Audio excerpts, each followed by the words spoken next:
क्या मैं ये मानूं कि ये सरकार का डॉक्टर बाबा साहब अम्बेडकर के प्रति सम्मान है, प्रेम है, कि बाबा साहब अम्बेडकर के नाम पे बने भवन को अतिक्रमण घोषित करके कह दिया 15 दिन में हटा दो? ये गलत है। मैंने आपको पत्र लिखा है सर, इसका संज्ञान ले। दूसरा सर, मंत्री जी आपकी कोशिशों की मैं सराहना करता हूं, लेकिन आप ये देखिए पर्याप्त नहीं है कोशिशें। जब बदलाव नहीं हो रहा, लोगों को सुविधा नहीं मिल रही है, उस तरह की चीजें नहीं आ रही है, तो ये पर्याप्त नहीं है। आप चेक करा लो, करोड़ों लाखों नौकरियां होंगी उस पे, ठेकेदारी पे, आउटसोर्सिंग पे। और जब सरकार कहती है सबका साथ सबका विकास, तो आप मेरा ये सवाल है कि जब इन लाखों नौकरियों में रिजर्वेशन का पालन नहीं हो रहा, जबकि डीओपीटी गाइडलाइन है, तो फिर मैं क्यों ना मानूं कि सरकार नहीं चाहती कि SC ST OBC और EWS जो हैं, जो सामान्य जाति गरीब बच्चे, उनको जो आरक्षण के लाभ से वंचित करने का काम सरकार कर रही है। ये क्या सही है? तो मंत्री जी, मैं उम्मीद करूंगा कि जब आप अपनी बात रखेंगे और जवाब देंगे, तो आप इन सवालों का भी जवाब देंगे कि इन क्षेत्रों में हमारे सर सभापति जी, मेरे क्षेत्र के लोग भी टैक्स देते हैं ना, हमारे भी हक बैठता कि सरकार के लोगों का काम होगा, सिर्फ हमारे लोगों का काम नहीं होगा जहां से हम जीत के आए। अगर उन क्षेत्रों में काम नहीं होगा तो फिर ये क्यों ना कहा जाए कि सरकार जो है भेदभाव कर रही। और जनता हमसे उम्मीद करती है कि हम इस बात को उठाएंगे तो उसका, मगर मुझे ये भी जवाब दे दीजिएगा कि ये जो उठाई जाती है इसका कोई फर्क भी पड़ता है सरकार पे? नहीं पड़ता, या सरकार सिर्फ इसको? सर मैं खत्म कर रहा हूं। माननीय सदस्य श्री चंद्रशेखर जी।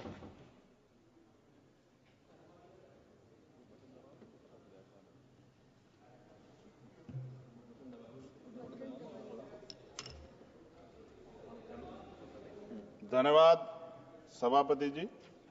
वर्ष 2025-26 के लिए रेल मंत्रालय की अनुदान मांगों पर चर्चा में आपने मुझे मेरी बात रखने का मौका दिया, और अच्छी बात यह है कि माननीय मंत्री जी भी यहां मौजूद हैं। मंत्री जी का दिल तो बहुत बड़ा है, लेकिन अगर हमारी मांगे मान लें तो तभी इस बात की पुष्टि हो। अगर ना मांगे मानी जाए, हमारे क्षेत्र का काम ना हो, तो फिर ये बात मानी जाएगी कि मंत्री जी का रुख जो है सभी सदस्यों के प्रति एक जैसा नहीं। तो मैं अपने क्षेत्र से शुरू करूंगा sir. Dhampur sugar mill crossing पर ओवरब्रिज का निर्माण मैंने पिछली बार भी मांग उठाई, लेकिन सर अभी तक कुछ नहीं हुआ। लोग परेशान होते हैं, डिजिटल युग है, कई कई घंटे खड़े होना पड़ता है। जलालाबाद क्रॉसिंग ओवरब्रिज के नीचे अंडरपास के निर्माण की बात मैंने पिछली बार भी उठाई, कुछ नहीं हुआ। नजीबाद रेलवे स्टेशन पर बेगमपुरा एक्सप्रेस ट्रेन संख्या 12238 का ठहराव सुनिश्चित किया जाए, इस पे भी कोई काम नहीं हुआ। साथ साथ सर, नजीबाबाद माल गोदाम पर ओवरब्रिज का निर्माण कराया जाए और उसको प्लेटफार्म को बढ़ाया जाए, क्योंकि वो मैंने पिछली बार बताया था कि महिलाओं को प्लेटफार्म से पिछली तरफ जब ट्रेन रुकते उतरना पड़ता है, वो सुरक्षित एरिया नहीं है। उसके साथ साथ नगीना बाईपास बिजनौर फाटक पर ओवरब्रिज का निर्माण कराया जाए। धामपुर जेतरा क्रॉसिंग पर ओवरब्रिज का निर्माण कराया जाए। शेहरा से नूरपुर क्रॉसिंग पर ओवरब्रिज का निर्माण कराया जाए। हम देखिए, बुलेट ट्रेन, वंदे भारत और बहुत आगे निकल चुके हैं, लेकिन अभी भी इतने, मैंने आपको बताया कि मेरे लोकसभा क्षेत्र में इतनी जगह पर ये क्रॉसिंग जो है वो पुराने बने हुए हैं, उनकी वजह से जो है ना अंडरपास है ना ओवरब्रिज है, जिसकी वजह से काफी देर लोगों का समय नष्ट होता है। समय की ऐसी चीजें दोबारा नहीं आता। सहसपुर रेलवे स्टेशन जगह है मेवा नवादा पर देहरादून एक्सप्रेस ट्रेन संख्या 14113 का ठहराव सुनिश्चित किया जाए, क्योंकि वहां से बहुत सारे लोग जो हैं वो यात्रा करते हैं। सहसपुर रेलवे स्टेशन पर सफदरजंग एक्सप्रेस ट्रेन संख्या 14114 का ठहराव सुनिश्चित किया जाए। नजीबाबाद से मुंबई के लिए एक ट्रेन, मैंने पिछली बार भी सर ये मांग की थी आपके सामने।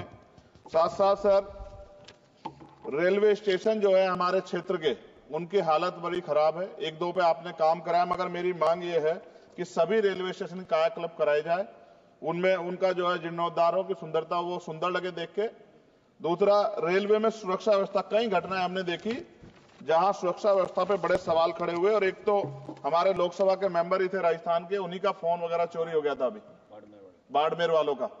तो मैं इसलिए आपसे कह रहा हूं कि सुरक्षा सुनिश्चित हो, क्योंकि कई बार महिलाएं अकेली भी उसमें ट्रेवल करती हैं, और बहुत सारी महिला जो है MP हमारे यहाँ पे भी ये चीजें आती हैं, इसका ध्यान रखा जाए। एक सर बहुत इंपॉर्टेंट डिमांड है मंत्री जी, मैंने आपको पत्र भी लिखा है। रेलवे प्रशासन उत्तर मध्य रेलवे आगरा के कार्यालय सीनियर सेक्शन इंजीनियर ईदगाह द्वारा एक पत्र लिखा गया 11 तारीख को, और जो डॉक्टर बाबा साहब अम्बेडकर के समय में जो एक अम्बेडकर भवन बना था, जो निकट फाटक संख्या 75A 12 खंबा पे, उसको अतिक्रमण घोषित कर दिया गया।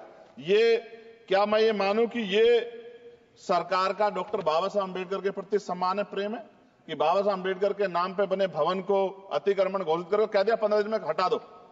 ये गलत है। मैंने आपको पत्र लिखा है सर, इसका संज्ञान ले। दूसरा सर, सहारनपुर से लखनऊ तक वंदे भारत ट्रेन चलाई जाए। SC ST के OBC का बैकलॉग सर आपके यहां बहुत है, भरा जाए। कोरोना काल में बंद, पिछली बार मैंने मांग उठाई थी कि वो ट्रेनें चलाई जाएं। और प्रमोशन में भी SC ST OBC के कर्मचारियों के साथ भेदभाव होता है, इसको रोका जाए।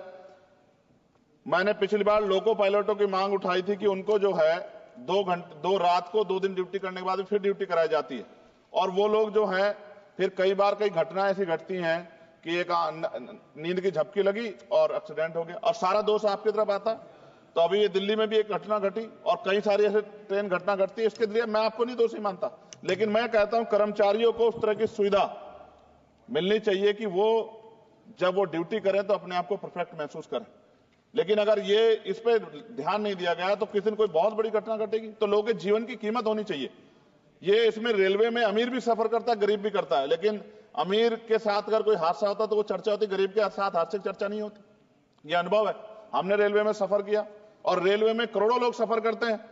कई बार मैंने जो है ऐसी परिस्थितियों में सफर किया जब बहुत पुराने समय में, लेकिन मैं धन्यवाद करूंगा रेलवे का कि रेलवे ने हमेशा जो है अपनी जिम्मेदारियों को समझा, चाहे सरकार किसी की भी रही हो। लेकिन मंत्री जी, आपकी कोशिशों की मैं सराहना करता हूं, लेकिन आप ये देखिए पर्याप्त नहीं है कोशिशें।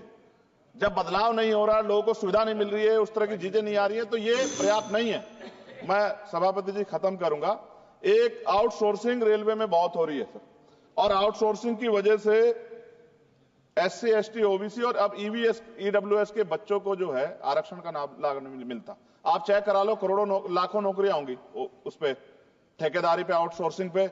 और जब सरकार कहती है सबका साथ सबका विकास, तो आप ही, मेरा ये सवाल है कि जब इन लाखों नौकरियों में रिजर्वेशन का पालन नहीं हो रहा, जबकि DOPT गाइडलाइन है, तो फिर मैं क्यों ना मानूं कि सरकार नहीं चाहती कि SC ST OBC और EWS जो हैं, जो सामान्य जाति गरीब बच्चे, उनको जो आरक्षण के लाभ से वंचित करने का काम सरकार कर रही है। ये क्या सही है?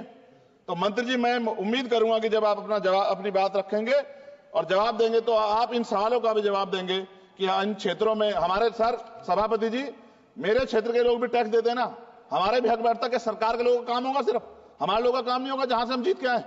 अगर उन क्षेत्रों में काम नहीं होगा तो फिर ये क्यों ना कहा जाए कि सरकार जो है भेदभाव कर रही। इसलिए मैं माननीय मंत्री से मांग करूंगा, एक मांग इन्होंने मेरी पूरी भी की थी पिछली बार जब बेगमपुरा ट्रेन में सफाई की व्यवस्था करा के इन्होंने दी थी, मैं इसके लिए धन्यवाद करता हूं। जी समाप्त कीजिए आप जी। समाप्त कर रहा हूं, मगर मैं मंत्री जी से कह रहा हूं कि सर हमारे यहाँ जो समस्याएं जो ये जेन्युइन समस्याएं, हम इनसे रोज 2-4 होते हैं और जनता हमसे उम्मीद करती है कि हम इस बात को उठाएंगे तो उसका, मगर मुझे ये भी जवाब दे दीजिएगा कि ये जो उठाई जाती है इसका कोई फर्क भी पड़ता है, सरकार पे नहीं पड़ता, या सरकार सिर्फ इसको, सर मैं खत्म कर रहा हूं सर, लास्ट सेकंड में खत्म कर दूंगा। जो मांग हम यहाँ उठाते हैं, क्या इन पे कोई अमल होता है, नहीं होता है, या ये सिर्फ इसलिए कि भाई चलो उन्होंने उठा दी और बस खत्म होगी बात? ऐसा ना कीजिए सर, अगर ऐसा करेंगे तो ये व्यवस्था अच्छी नहीं है।